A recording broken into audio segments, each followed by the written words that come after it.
Bonjour, c'est parti pour cette première leçon où on va ensemble configurer notre espace membre, tout simplement. OK, voici un exemple du coup là de l'espace membre sur l'outil Teacheasy dont on va explorer ensemble toutes les fonctionnalités, comment configurer facilement, comment aller droit au but et créer sa formation. OK, est-ce que vous êtes prêts? Alors, pour ce faire, dans un premier temps, pour démarrer, on va revoir ensemble quelles seraient les étapes à mettre en place ensemble pour pouvoir créer cet espacement.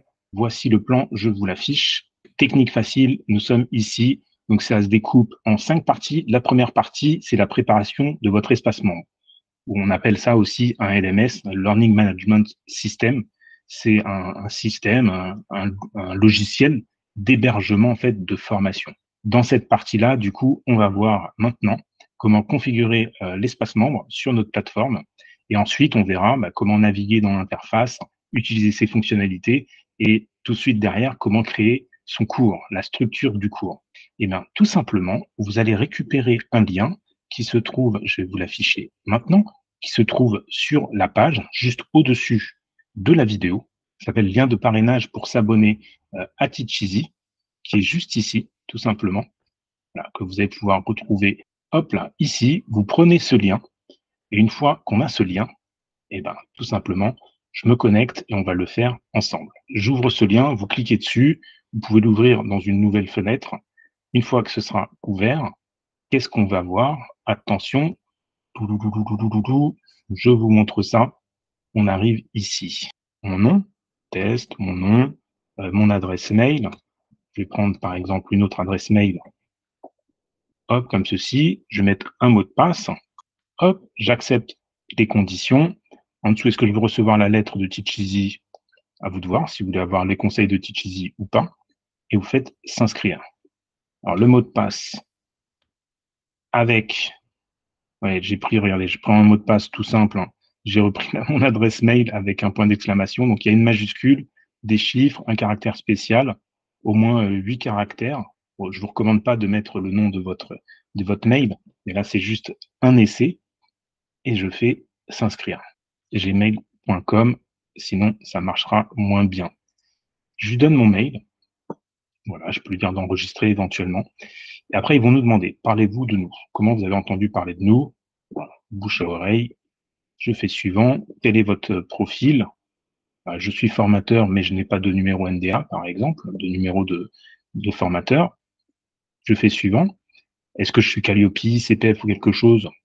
Par exemple, peut-être que vous n'avez rien prévu, donc je fais suivant. Quel est mon secteur d'activité? Admettons coaching. Je fais suivant. Parlez-nous un peu de vous. Que fait des formations longues, des formations courtes, etc. Je vais faire des formations courtes de moins de 7 heures. Suivant. Parlez-nous un peu de vous. De quel type de contenu comptez-vous utiliser principalement? Bien souvent, on va faire de la vidéo. Je fais suivant. Ensuite, animez-vous déjà des formations? Donc, à vous de voir. Par exemple, non, mais c'est prévu. Et pour finir, vous utilisez Teacheasy pour vendre en ligne, créer un espace pour mes apprenants ou autres, et je fais envoyer. Voilà. Et maintenant, je suis connecté. Je suis connecté à mon espace et il va me demander, du coup, c'est bien fait, vous allez voir, de définir tous les éléments. Donc, on va commencer par définir l'URL de notre espacement. OK? Donc, première étape, je me suis connecté, j'ai mis mes informations. Deuxième étape, je vais personnaliser l'URL. Je vais mettre en démo, je vais mettre démo technique facile.teacheasy.com. OK. Donc, ça va prendre ça. Donc, après, si je clique sur le lien, voilà ce qu'il va me faire. OK, ça fonctionne. Maintenant, hop, j'enregistre. J'ai fait entrer, ou sinon, je clique sur mettre à jour. Je vérifie avec la nouvelle adresse. Voilà, démo technique facile. OK, test, non. On est tout bon. Alors, le nom de l'espace, je peux l'appeler autrement. Technique facile. Je mets à jour et je vérifie. OK, il a bien pris. C'est toujours bien de vérifier. Après, si j'ai un nom de domaine, je vais utiliser mon nom de domaine, je vais pouvoir l'utiliser. Par contre, il va falloir passer en abonnement payant. Là, nous sommes sur un abonnement gratuit et on peut l'utiliser, on peut vendre une formation en ligne avec cet abonnement qui est, enfin, ce n'est pas vraiment un abonnement, ce qui est gratuit. OK? Donc, pour le moment, là, j'ai le principal. J'ai mon espace membre, je vais pouvoir enregistrer le lien. Je peux copier et après aller le coller là où je garde toutes mes informations de ma formation. OK, là on est bon. Après, si je descends, qu'est-ce qu'il me demande? Communication et SAV. Ben, je peux lui dire, je peux lui redonner mon adresse mail, itcoaching92@gmail.com. Par exemple, vos apprenants verront cette adresse quand vous leur enverrez des mails en votre nom et qu'ils souhaitent y répondre. Par exemple, si moi je veux utiliser plutôt une autre adresse, j'ai une adresse support@techniquefacile.com, admettons, le mail de réponse, le mail de support, et numéro de téléphone, si jamais j'en ai un, si je veux à mes stagiaires, et après suspendre les inscriptions. Bon, bah, forcément, là, on n'a pas intérêt à le faire. On veut que nos élèves viennent s'inscrire très prochainement. Voilà, donc ça, c'était pour la première étape. Maintenant, je peux revenir à gauche. On voit le menu qui est tout à gauche. Et là, il m'a amené directement dans Paramètres général. Je peux revenir sur l'accueil. On voit à gauche. Et là, on voit que la première étape, du coup, est personnalisée. OK. Maintenant, la deuxième étape, personnaliser son espace. Je clique sur personnaliser et je vais pouvoir aller définir mes couleurs. Ça, c'est intéressant. Si vous avez un branding particulier, vous pouvez même mettre le code hexadécimal. Le code hexadécimal qu'on retrouve par exemple dans Canva.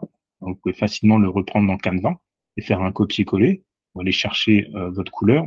Bon, comme ça, au hasard, c'est pas la meilleure des méthodes, mais je peux également aller glisser un logo. Donc, j'ai cliqué, donc là, il va m'ouvrir une fenêtre. Je vais aller chercher mon logo, en fait, tout simplement.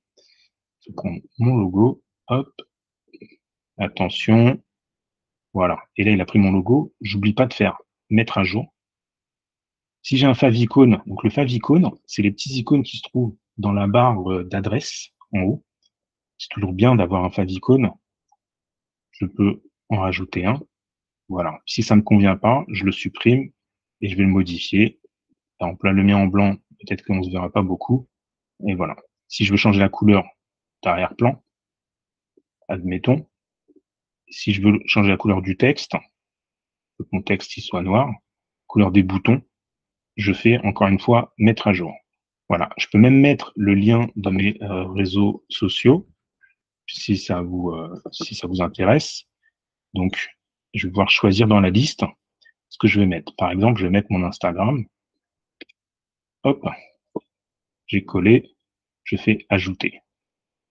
Voilà, il m'a bien mis le lien en bas. Si jamais je veux en rajouter un autre, mettre mon LinkedIn, par exemple, hop, et j'ai mis mon LinkedIn. Bon, là, c'est pas le vrai LinkedIn, c'était juste pour vous montrer.